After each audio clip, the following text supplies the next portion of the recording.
민주당 내에 어떤 부딪힘, 충돌도 계속해서 이어지고 있습니다. 김경수 전 지사에 이어서 어제는 임종석 전 비서실장이 이재명 대표를 정조준하고 나섰습니다.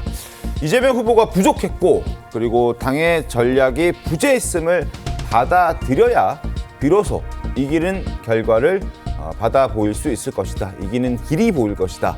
김대중, 노무현, 문재인 후보는 충청에서 압승했다. 왜 이재명 후보는 충청에서 졌을까? 이런 목소리까지 내왔거든요. 예, 그러니까 결국에는 지난 대선 패배가 문재인 정부 탓할 것이 아니라 이재명 대표 개인에게 있다. 이재명 대표가 이끌었던 당에 있다. 이런 지금 비판인 건데 네. 똑같은 비명계 인사죠. 양기대 전 의원도 지적에 나섰습니다. 양기대 전 의원 이재명 민주당 대표의 소위 비호감도가 민주당 정권 교체에 발목을 잡고 있다. 상황에 따라 정책 기조가 표변하는 지도자를 어떻게 신뢰할 수 있겠느냐. 이런 의문들이 나오고 있다. 이런 비판하고 있습니다. 지금 저희가 계속 토론했지만 당 내에서도 이런 여권의 비판과 비슷한 메시지가 나온다는 점에서 조금 더 관심 있게 지켜볼 의미가 있어 보이는데요. 이 김경수 전 지사를 시작으로 지금 이재명 대표에 대해서 직접적으로 겨누면서 공개적인 목소리를 내고 있는 비명계, 이 커지는 이유, 목소리가 커지고 있는 이유에 대한 해석들 당내에서 좀 진단 내리는 게 있습니까? 성춘 부위원장님?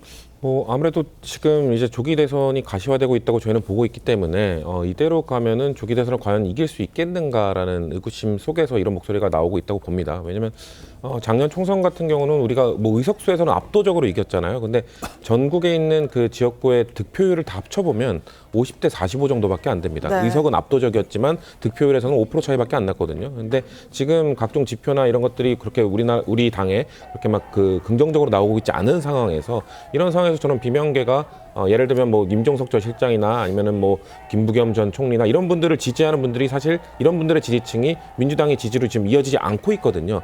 이런 사람들의 지지를 다 끌어와야 되지 않겠냐라는 차원에서 지금 비명계가 이제 목소리를 내고 있는 건데, 근데 제가 봤을 땐 분명 필요하고 대선 승리로 해서 당연히 해야 되는 말씀들이지만 너무 거칩니다. 이런 식으로 해서는 절대 저는 통합이 어려울 것이다라는 생각을 하고 있는데, 왜냐면 지금 아직도 2022년 대선 패배의 원인을 지금 아직도 분석하고 있잖아요. 네. 그때 분석을 했었어야 되는데 제대로 짚고 넘어가지 못했어요. 임 실장 같은 경우에는 그때 평가를 했었어야 되는데 그쵸. 이재명 대표가 바로 개항 근데 총선 나오고 바로 당대표하고 이러면서 할 시간이 없었다. 근데 사실 그때 이재명 대표가 그냥 다 본인의 탓이다, 본인의 나의 부족이다라고 넘어갔잖아요. 근데 사실 이 22년 대선 패배의 원인을 어떻게 우리가 명확하게 분석할 수 있습니까? 사실 후보 요인도 있고 문재인 정부의 귀책 사유도 있고 다 그냥 복합적인 겁니다. 어느 쪽에 더 중점을 것이냐? 이거는 유권자들마다 다릅니다.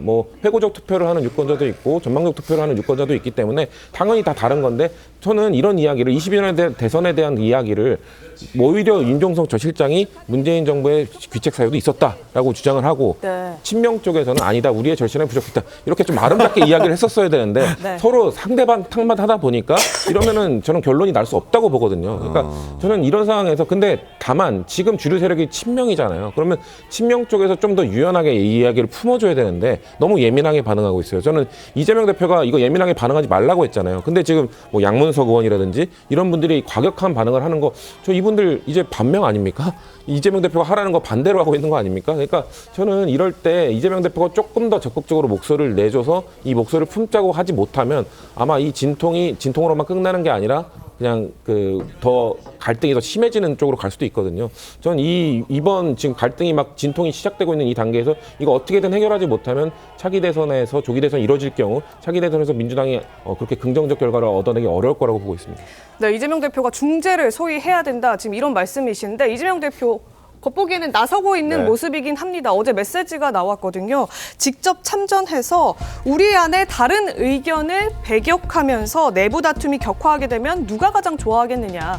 작은 차이로 싸우는 일은 멈추고 총구는 좀 밖으로 향했으면 좋겠다. 이런 얘기를 했는데 지금 이 비명계 인사들이 지금 친명계 인사들과 또 이재명 대표를 향한 공세 수위를 높이고 있는 상황에서 네. 이재명 대표가 이런 메시지를 냈기 때문에 중재보다는 비명계 외부 인사들을 겨냥해서 당내 분란 좀 만들지 말아라. 이런 식의 어떻게 보면 선전포고를 날리는 뼈 있는 메시지 아니었냐. 이런 그러니까요. 해석들도 같이 나오고 있는 것 같습니다.